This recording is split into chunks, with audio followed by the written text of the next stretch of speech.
Falcons Saints Part 2, more exciting than the first matchup between these two NFC South rivals. But in the end, New Orleans Saints takes this one 21-16. What's up, everyone? I'm Mackenzie Ingram here with Sudu Ubadea, and we are your Chatty Birds. Sudu, before we get into the game itself, this weekend the NFL is holding its My Cause, My Cleats campaign, and the Falcons truly showed out for various causes. Oh, yeah, Mackenzie. We know how charitable this organization is, how involved they are in various causes, and these players truly use their platforms for the causes they supported. Here you see Brandon Powell using his cleats for autism awareness.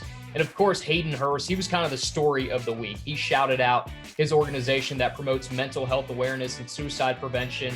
If you haven't seen the tremendous feature the Falcons did on Hayden, just speaking out about his struggles with depression, you should definitely check it out. It's on their website, also all over social media. And his message was just basically that it's okay to admit when you're not okay and get help for something that affects a lot of people, but it still seems to be kind of weird to bring up, and it really shouldn't be.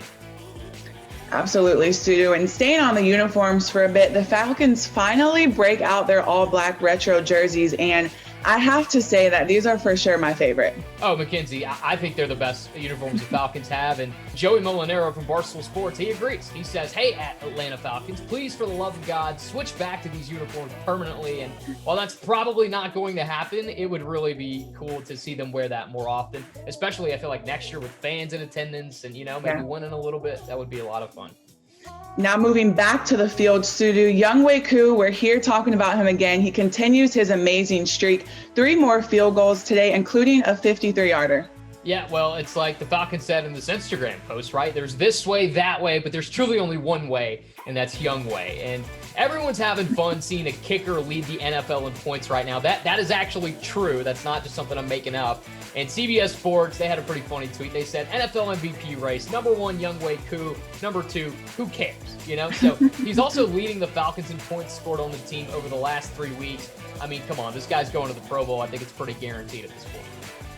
Sudu, Calvin Ridley started the season on fire, but then he got banged up a little bit. We started to see him look more like himself last week, and it's good to know that he is finally back. He showed out today whenever the ball came his way. Oh, absolutely. I feel like there was a dating profile for Calvin Ridley. That section you talk about your hobbies? I feel like embarrassing defensive backs would certainly be at the top of the list for him there. Just look at this play. I mean, this is perfectly covered.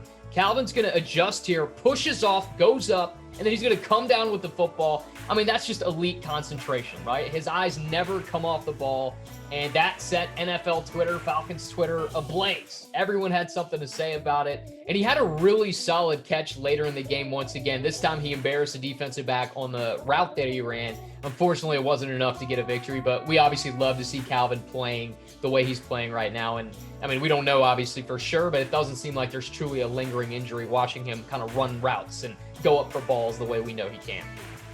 Absolutely, Sudu. Now just 4 more games left for the 2020 Falcons. Next up, a matchup on the road against the LA Chargers. For Sudu Ubadea, I'm Mackenzie Ingram reporting for the Dirty Bird Report.